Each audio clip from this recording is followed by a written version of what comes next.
Começando aqui o vídeo de apresentação do projeto final de Micro 2. Eu sou o Gustavo Moura.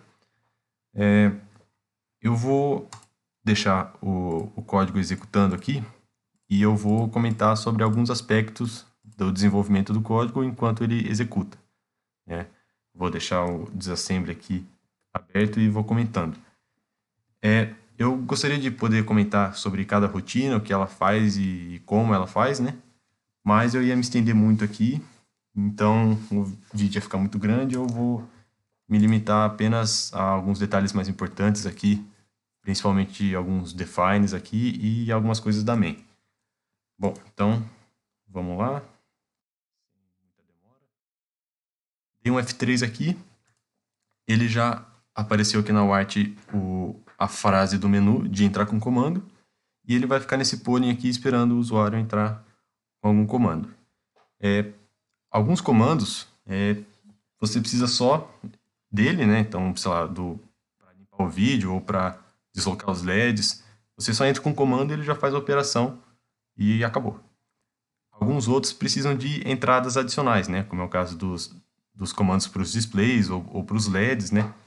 Então, nesse caso aqui, ele vai ler o comando e vai para outro polling para esperar as entradas. Então, por exemplo, para acender o LED 01, ele vai para esse polling aqui que vai ler a entrada do LED, ou seja, a posição do LED que eu quero acender.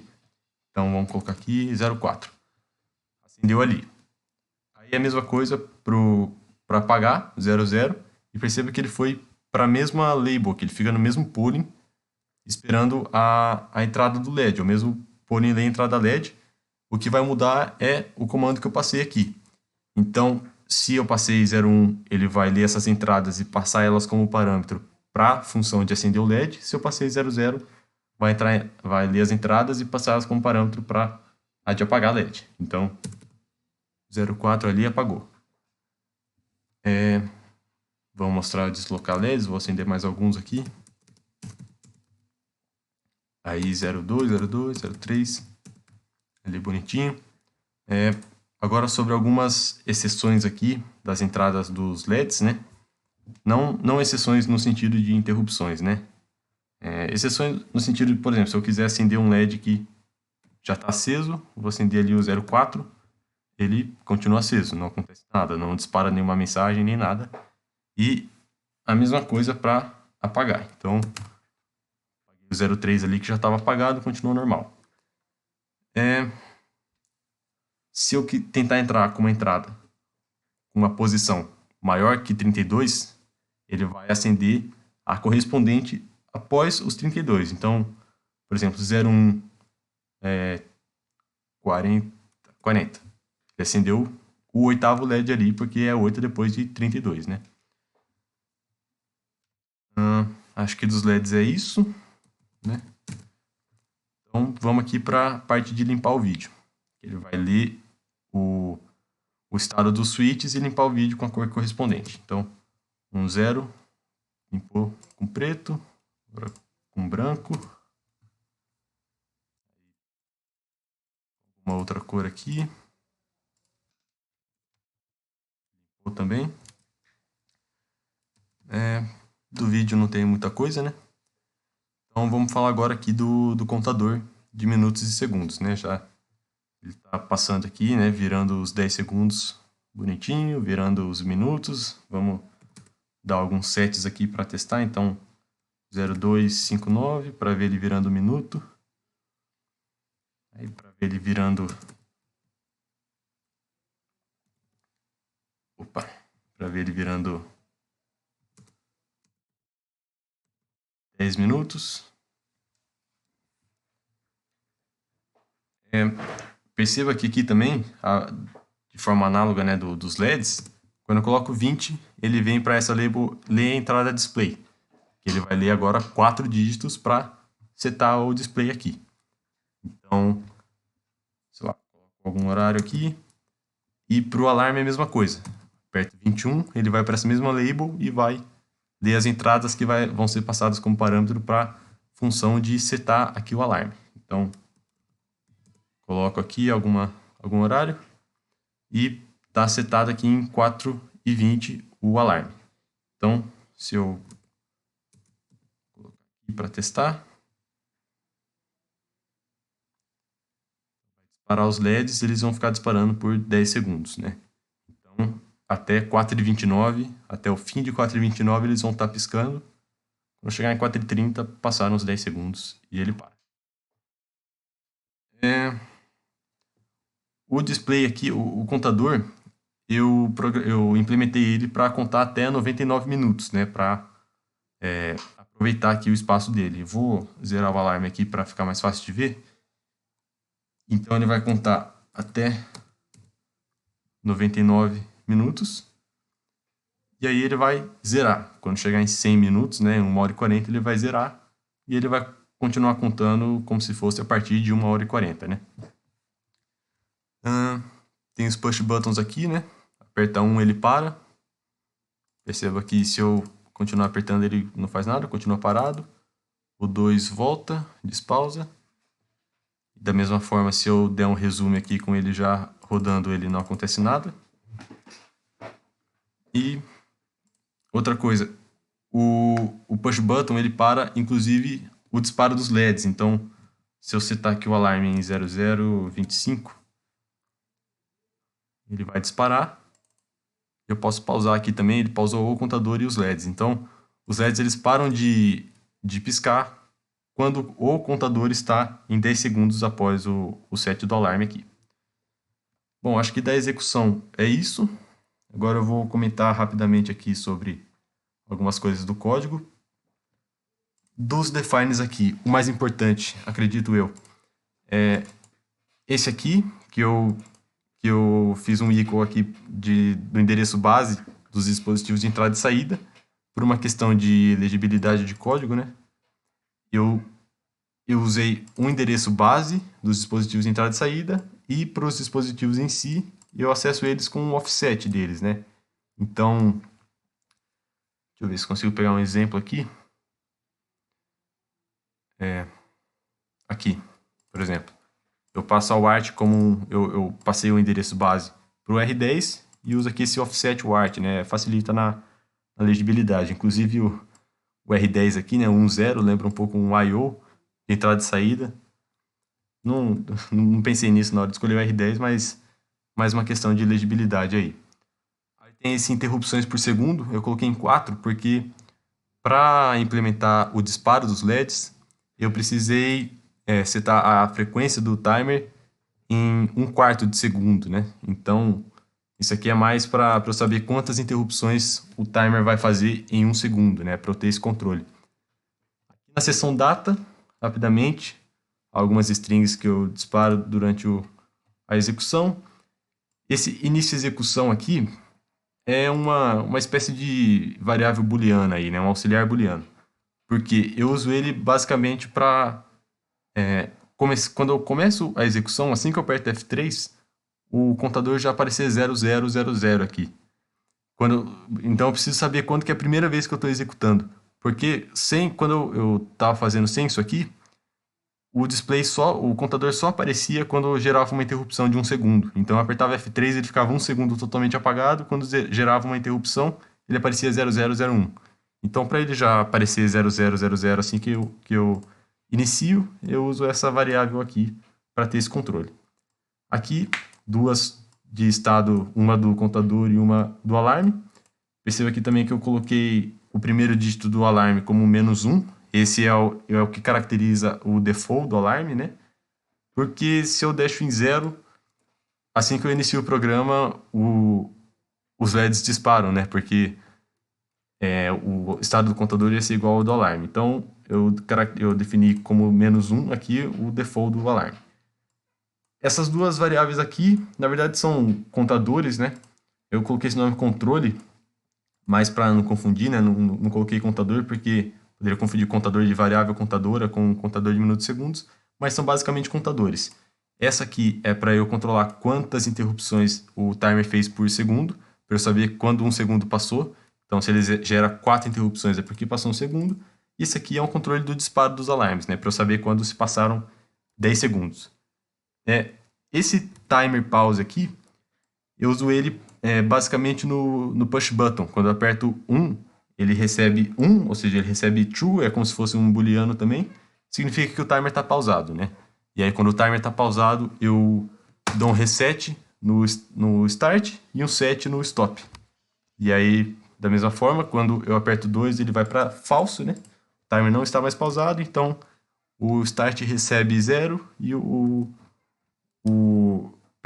start recebe 1 e o stop recebe 0.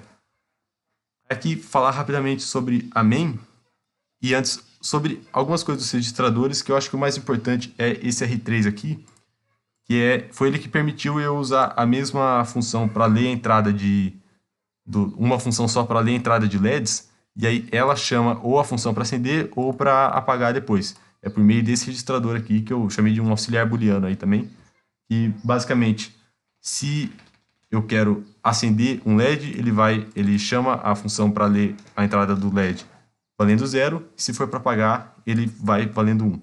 Vou comentar mais a fundo daqui a pouco. Bom, aqui o R4 e o R5, o R4 e o R7 são parâmetros, né? Tudo mais aí. Aqui na main, eu faço aqui o processo de habilitar a interrupção, né? Aqui é onde eu trabalho a coisa do timer, né? Se ele está pausado ou não aqui dos push buttons. Por regra, no começo aqui eu seto o start, o count e o ITO. Todos são inicializados aqui. Aqui eu faço uma consulta daquela variável. Se ela estiver em false, ou seja, se o timer não estiver pausado, beleza, eu só pulo essas linhas aqui, vou para esse down reset contínuo aqui. Se ele estiver em 1, ou seja, se o timer estiver pausado, eu seto o stop e reseto o start. Foi assim que eu tratei os push buttons. Então aqui habilita a interrupção dos dispositivos, aqui da CPU. Aqui é onde eu uso aquele início exec para exibir aqui o 0000 assim que ele inicia. Então eu consulto essa variável. Se ela for 0, é porque não é o início da execução, então não tem que setar, não tem que exibir o 0000 aqui. Eu só pulo e tudo bem. Se for o caso, se for o início da execução, ele chama o setDisplay, imprime aqui, exibe aqui nos displays o estado do contador, que vai estar em 0000 no começo. Deixo o início exec recebe false, né? E fica assim para o resto do programa. Não vai mais receber nenhum outro valor. Bom, aqui eu zero os registradores, né? Só para garantir. Printo a string do menu. E aqui começa aquele polling que vai ler o comando, né? Então, aqui eu vou esperar que o usuário entre com 2 números, os 2 dígitos do comando. Eles vão estar em R5 e aqui eu basicamente vou comparar R5 com cada um dos comandos, né? Eu declarei lá em cima, eu fiz uns defines com os códigos da tabela ASCII de cada comando e eu vou comparando aqui, dependendo do comando que a pessoa entrar, que o usuário entrar, ele vai para determinada label aqui. Se o usuário não entrar com nenhuma válida, ele printa essa string e volta para start. Então, deixa eu ver se eu consigo aqui. Por exemplo, coloquei 99 e ele deu entrada inválida. Isso até me lembra de comentar que, por exemplo, se eu tentar entrar com uma contagem inválida aqui para os displays, né, tanto para o alarme quanto para o contador, por exemplo, se eu tentar entrar com 12,88, ele vai indicar que está fora do intervalo de minutos e segundos. O contador continua ali, para o alarme é a mesma coisa, então 9999, fora do intervalo. Então ele acusa que está fora do intervalo de minutos e segundos. Bom, aí aqui, assim que ele leu, essas labels aqui que ele dá um branch são para setar ou resetar esse R3 aqui, essa variável booleana. Por quê? Se eu chamo o comando apagar, ele vai valendo 1. Se eu chamo acender, ele vai valendo 0. E de forma análoga aqui para o contador, alarme, desloque esquerda e desloque direita. E aí, consultando esse registrador, a função de ler as entradas vai chamar ou para acender ou para apagar, ou para setar o contador ou para setar o alarme, ou para deslocar para a esquerda ou para deslocar para a direita, e etc. Bom, acredito que da execução do código era só isso. Então, vou falar agora sobre o cronograma. O cronograma não foi muito respeitado, pelo menos a versão inicial que eu fiz. mas ele foi essencial para a execução do projeto, né? Mas, assim, para eu saber, para eu refletir sobre tudo que eu tinha que fazer, para servir como base, né, de se eu estava muito atrasado, muito adiantado em alguma coisa, ele foi essencial eu ter feito, mas também para refletir sobre os processos, quanto tempo ia demorar para fazer cada coisa. E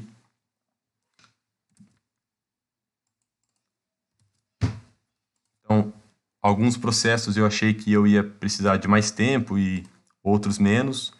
Então, acabou que a parte que eu tive mais dificuldade foi justamente a que eu achei que ia levar menos tempo, que foi a estruturação mesmo, de como que eu ia fazer para ler os comandos, de para chamar. Então, por exemplo, para acender o LED, essa coisa de eu ler primeiro o comando e chamar outro polling que vai ler as entradas,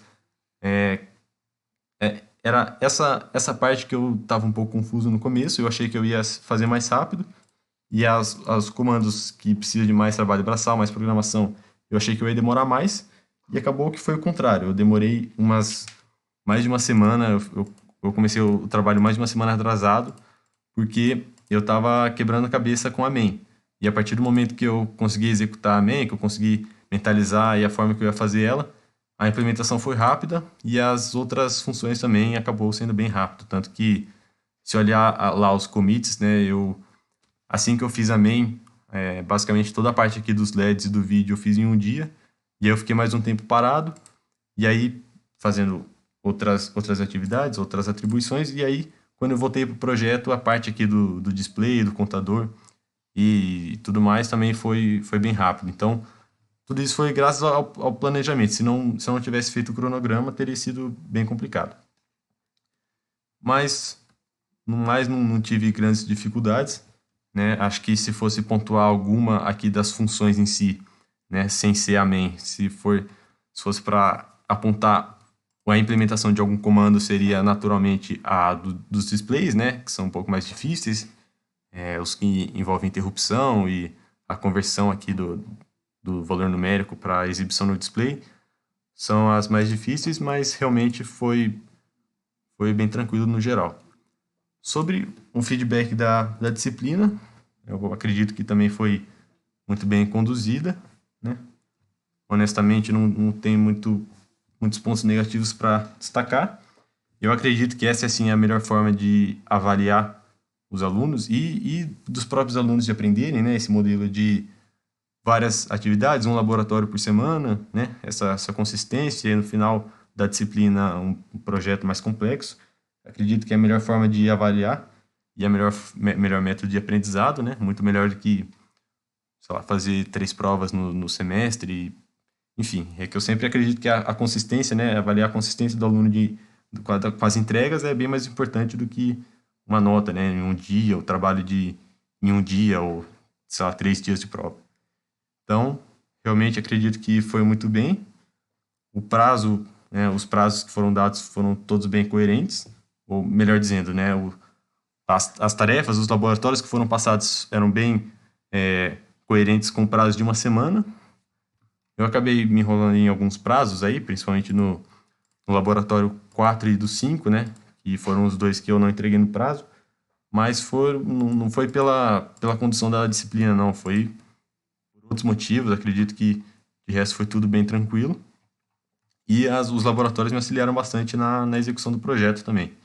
Por exemplo, a função aqui de limpar o vídeo já tinha quase toda pronta em um dos laboratórios, então acredito que a condução da disciplina foi muito boa nesse sentido.